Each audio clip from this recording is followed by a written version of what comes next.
Hi hello అందరికీ ఎలా ఉన్నారు? నేను మీ శ్రీలత. ఈరోజు వచ్చేసి నేను మరొక ఐస్ క్రీమ్ రెసిపీతో మీ ముందుకు వచ్చేసానండి.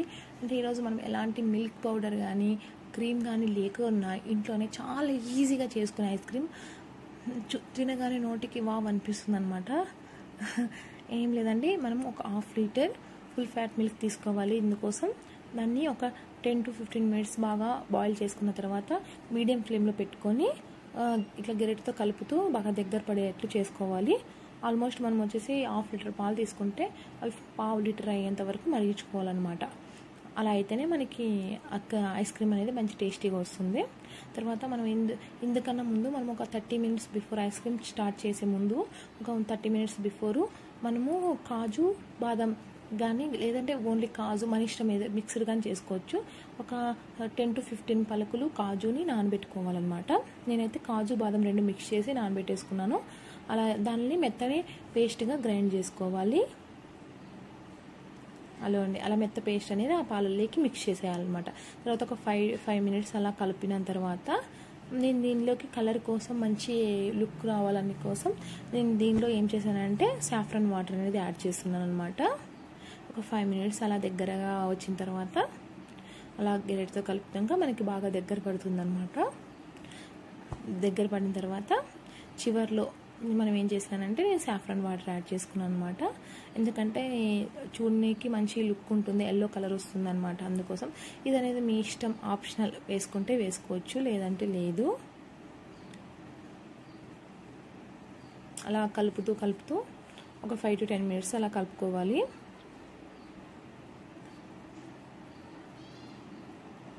సాఫ్రాన్ వాటర్ అలా యాడ్ చేసుకుంటే మంచిగా కలర్ అనేది ఐస్ క్రీమ్ కలర్ బాగా వస్తుంది అనమాట. అదని చూడండి ఎంత ఎల్లోగా ఎలా అయిపోయిందో. తర్వాత అది వచ్చిన తర్వాత మనము ఒక 5 మినిట్స్ అలా బాయిల్ చేసుకుందాము. గంటితో అట్లా కలుపుతూ అప్పుడు మనకి దగ్గర వస్తుంది అనమాట ఐస్ క్రీమ్. చూడండి అలా కలిపేసుకున్న తర్వాత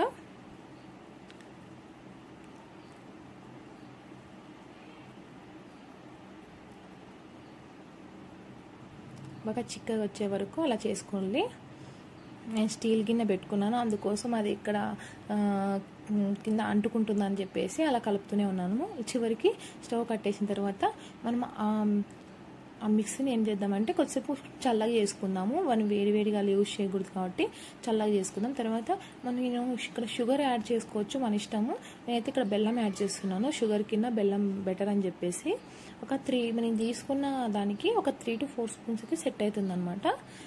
దానికి షుగర్ అనేది కరెక్ట్ సెట్ అవుతుంది. అందుకోసం 3 to 4 స్పూన్స్ బెల్లం తీసుకొని మనం చల్లగా చేసి పెట్టుకున్న ఈ పాలని పోసుకుంటున్నాను అనమాట మిక్సీలోకి.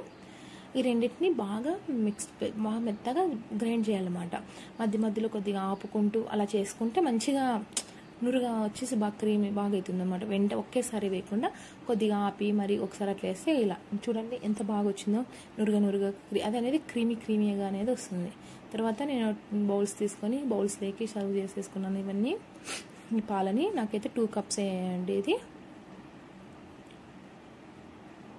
ఇలా అయిన తర్వాత మనం ఇక్కడ కాపర్ అల్యూమినియం కాయలు కానీ ఇలా ప్లాస్టిక్ కానీ ఏదో ఒకటి మనం కవర్ చేసుకుని క్యాప్ పెట్టేసుకుంటే ఐస్ అనేది మనకి ఐస్ క్రీమ్ పైన పడదు. లేదంటే ఏమైపోతుందంటే ఐస్ అనేది ఐస్ క్రీమ్ పైన పడుతుంది. అందుకోసం ఇలా కవర్ చేసి పెట్టుకోవాలి. నేనైతే ఇలా కవర్ చేసేసి పెట్టేశాను అనమాట. నాకు 2 cups అయ్యాయన్నమాట. హాఫ్ లీటర్ పాలు తీసుకుంటే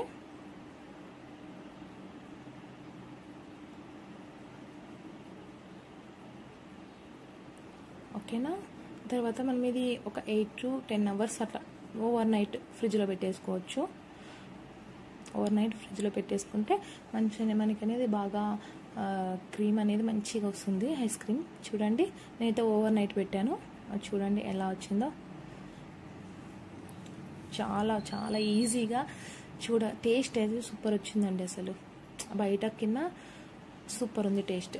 బయట కూడా ఇంత టేస్ట్ రాదేమో అనిపించింది. మనం ఇంట్లో ఉన్న వాడితే ఇట్లా ఈజీగా చేసుకుంటే చాలా బెటర్ అండి బయట కొనేదానికన్నా. ఏదైనా మా ఇంట్లో మా పెద్ద పాప ఫస్ట్ టేస్ట్ చేయాలి. అది అంతే, ఆ పాపకి ఇష్టం కాబట్టి ఐస్ క్రీమ్ అంటే.